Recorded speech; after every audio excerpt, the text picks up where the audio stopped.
Testing one, two, three. Testing one, two, three. Let me know if you can hear me now. Can you hear me now? Can you hear me now? Can you hear me now? Can you hear me now? I think we in there. I think we got it. Enemy always trying to come against us in some type of way, right? Or is it just that my stuff is janky? Can you hear me now? Testing one, two, three. Can you hear me now? Let me know if you can hear me now. Yes, yes, yes, yes, yes, yes. We in there. Good morning. Good morning. There we go. Well, good morning. Good morning. Good morning. Yo, it's your boy, Pastor Corey Allen Duncan Sr. Not only am I the senior pastor of the City of Hope Community Church, but I am also not a license, but a grief certified. Let me say that certified grief coach, certified grief coach. And we are here for another edition, another episode of Good Morning. That's right. Another edition, another episode of Good Morning. And you may ask, well, what is this Good Morning thing all about? Y'all, this is the daily devotional that is strategically designed for those who are grieving, those who are mourning, right? I've been doing a recap all week. Let me just do one real quick. Understand that grief is a natural and normal response to loss, change, and transition that results in the outward expression of feeling and emotions. Grief is an everyday experience. We wake up each morning mourning, knowing that today we will experience hurt, the ever-changing mixture of painful thoughts and feelings. Grief is often frustrating, challenging, and exhausting. Doses of mourning. Grief is what we feel on the inside, and mourning is how it is expressed on the outside. Grief is internal, while mourning is external. Yes, our grief is a daily challenge. I'm talking to people right now that you understand that your grief is a daily challenge, right? But if we actively mourn, each day in grief can also bring a small measure of healing. I think that's one of the most important aspects of this statement, that if we actively mourn, don't suppress it.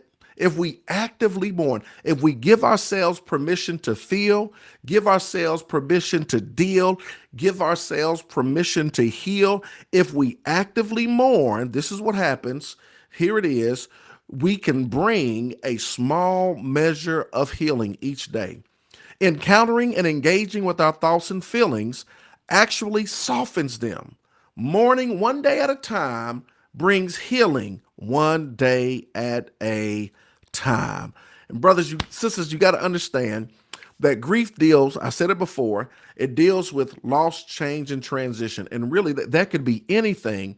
But the purpose and the intent of this particular devotion is to deal with those who are grieving the loss of a loved one.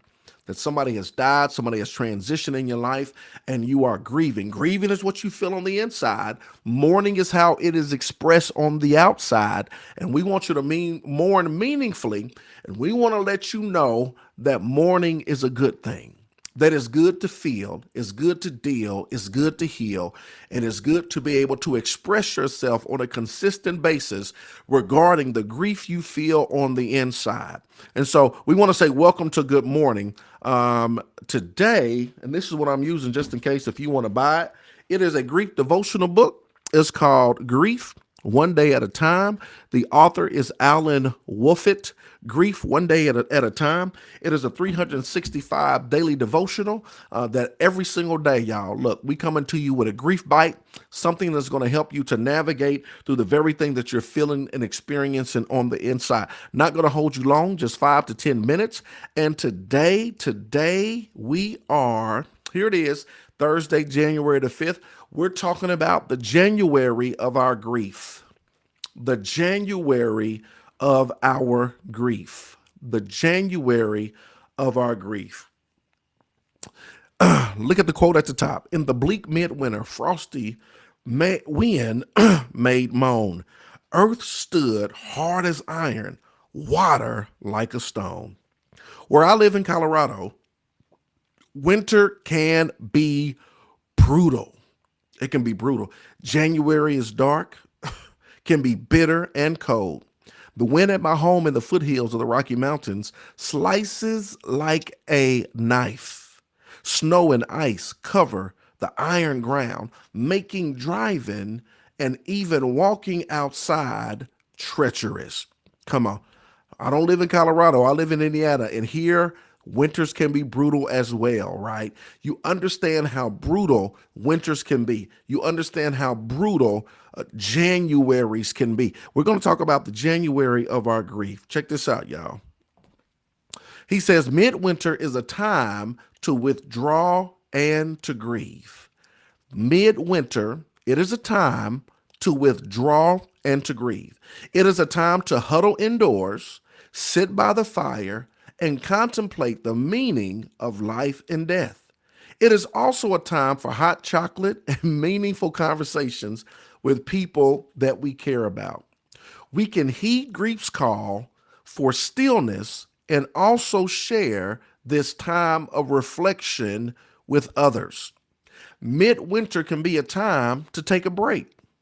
More and more as I get older, I like to carve out time in January for a vacation somewhere warm. But even when I can't travel, I can still visit a friend's house, go to my favorite restaurant, or spend time just being. We grieve and withdraw.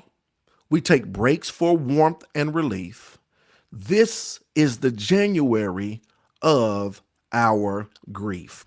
So very important. How do you handle the January of your grief? Those seasons that are cold, those seasons that are hard, those seasons that are brutal. Come on, because when you go through this grief journey, there are going to be seasons that are cold, seasons that are hard, seasons that are brutal, seasons that are just treacherous, right? The question becomes, how do you handle the January of your grief? I love the things that he mentioned. I love the things that he does. Withdraw and grieve. Have meaningful conversations with people you care about, or sometimes just sit still, reflect with others. You take a break, go on a vacation, visit a friend's house, favorite restaurant, or just simply be. He says we grieve and withdraw. We take breaks for warmth and relief. How do you handle the January of your grief? That these are some meaningful things that you can do to navigate through these cold, brutal, number one, through the winter in general, right? But also metaphorically speaking, these are some things we can do. Have you even considered, and I know finances and I know Southwest is acting crazy, but even getting away for a day or two to a warmer client, to a warmer climate to be able to navigate through the grief you're grappling with? Have you considered going to your favorite restaurant? Have you considered hot chocolate or coffee with a friend? Have you considered even just withdrawing? Have you considered just being still and spending this time in a time of reflection? There are so many different things that we can do to help us to navigate through the January of our grief. He says we grieve and withdraw. We take breaks for warmth and relief. This is the January of our grief. On the bleakest days, I will remember that withdrawing is necessary, that talking to others helps, and that I need breaks now and then. Yeah, this is what you got to understand about grief. It is not linear. There is no one size fits all. There is no A, B, C when it comes to your grief journey and when it comes to healing, right? You have to do what's best for you in this season of your life. And these are some things for you to consider, and I'm going to let you go. On the bleakest days, I will remember that withdrawing is necessary. Sometimes you got to withdraw. Sometimes you don't want to be bothered with people. Sometimes you don't want to be in the company of others. Sometimes you need time to yourself to reflect. You need time to yourself to rest. You need time to yourself to relax. Sometimes, it's not time to be around other people. That sometimes you withdraw. Here it is. Sometimes talking to others helps. I love this because one day you may want to withdraw. The next day you may want to be in the presence and in the company of other people. One day you may want to retreat. Another day you may want to have some talk therapy and to conversate with your pastor or with the therapist or with the counselor or with the coach or even just a friend, right? It's not linear. It's not linear. It's no one size fits all. sometimes, and that I need breaks every now and then. Yeah, I think it's important for you to mourn meaningfully, to give yourself grace, give yourself permission to feel, to deal, and to heal. Give yourself permission to feel what you feel. Give yourself permission to deal with the grief that you're grappling with, and give yourself permission to heal. It's the January of our grief. Usually, y'all, this segment is pre-recorded. I came live today, amen. And since y'all here, since y'all in the room, I will just take a couple minutes. If you got any questions, I will just take a couple of minutes to answer any questions that you may have, if you want to throw them out there or participate in any type of way. Kimberly Mack said, "What is the name of the book again?" It is Grief One Day at a Time, 365 Days Meditations. I don't know if that's backwards or if you can see it, but it's Grief One Day at a Time, 365 Meditations to help you heal after loss. Grief One Day at a Time, 365 Meditations to help you heal after loss by Alan Wolfelt. By Alan Wolfelt. That's the book. I purchased a bunch of books, a bunch of devotionals on grief. I love this one just because it's 365 days. It's very practical. It's very portable. It's very applicable. It's just bite-sized bites. Usually, it's no longer than 5 to 10 minutes. I'm running over today because I'm live, so I add extra commentary. But it's just something to help us to navigate through those seasons. And so, yep, you can definitely purchase the book. I'm going to add a little commentary to it. And if y'all can meet me here every single day at 8 o'clock or catch the replay, I just want to be strategically intentional about helping you to navigate through this grief and this season of mourning that you are going through. Milo, hey, Milo, I owe you an email too. I'll be getting back to you.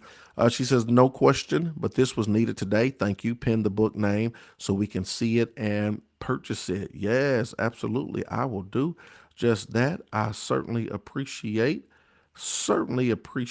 that. I think a couple of people wrote it down. There you go. Thank you, Cache. Yep, to help you heal after life. Yeah, this is so important. And I know somebody asked, how did you get off into this? Because I am an individual that I know how grief feels. I lost a father, I lost my sister, I lost my best friend. And then as a pastor, I had to even watch the member of the congregation mourn the loss of their loved ones, coming alongside of them. And I went and got my grief certification, became a grief coach because I wanted to help them to mourn meaningfully. I wanted to enlarge my leadership ability so that I could really come alongside other people and help them to navigate through grief. And really, when you really look at it in the broad perspective, grief, and it's not just death, right? Grief is the natural, normal response to any loss, change, or transition. Anytime there's loss, there's change, or there's transition in your life, you're going to grieve, right? If your pet dies, you're going to grieve. If you change positions at a job, you leave this company, go to another company, or you're going to grieve. That's transition. If you change geographical locations, if you move from New York to California, guess what? You may grieve because you're losing community, right? In so many different instances, whenever there's loss, change, and transition, whenever the people have graduated from college and found themselves sad and couldn't put a finger on it, is grief, right? Because you are coming out of a 4-year routine, right? You're transitioning into another phase of life. People retire and they can't put their finger on it, but they feel some type of way. It's grief. It's the loss, the change, it's the transition into another another phase of life, another chapter of life. And so grief is so big, it's so broad, that it's a good topic to deal with. It's a good topic to tackle, especially as it relates to losing a loved one in death. And so I really wanted to be strategically intentional and in this year and helping people to navigate through their grief. We got some other things that are coming as well that I believe will be instrumental in helping everyone to really grieve and mourn meaningfully. And so I'm looking forward to having this opportunity. Y'all meet me here every single day at 8 a.m. 8 a.m. We're going to get it in. You can catch the replay. You can share it with somebody. If you know somebody who's lost a loved one, it's going to be helpful and beneficial to them. It's just grief bites, right? It's going to help them to navigate through whatever loss they are experiencing. Lily Hines says, I missed the meaning of grief and mourning. Can you say that again, please? Absolutely. Yep. Grief is a natural, normal response to loss, change, and transition that results in the outward expression of feelings and emotions. The other one says grief is what we feel on the inside. Mourning is how it is expressed on the outside. Grief is internal, while mourning is external. So that was like kind of a working definition of what grief is. She said, could grief be a form of fear? I had to ponder that question, but it could be. Could grief be a form of fear? Could grief be a form of fear? I mean, it potentially could be. Yeah. You have to go a little bit deeper in that. We could definitely talk about it.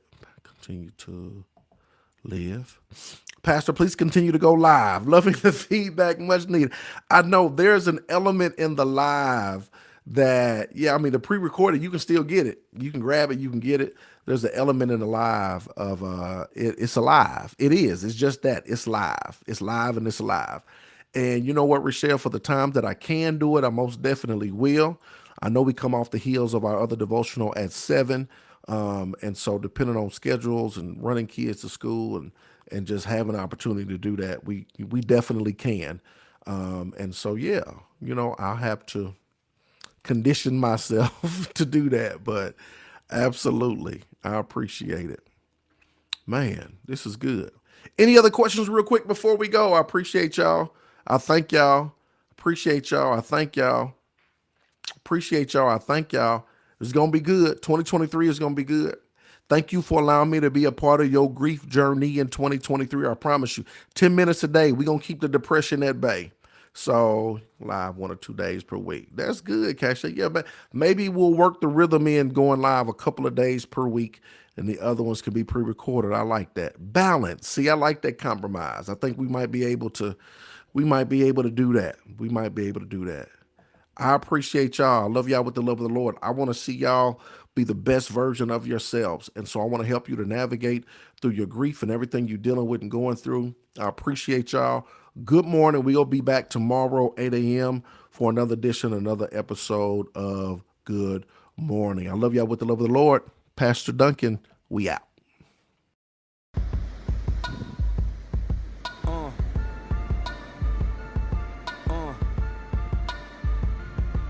Good morning. Good morning.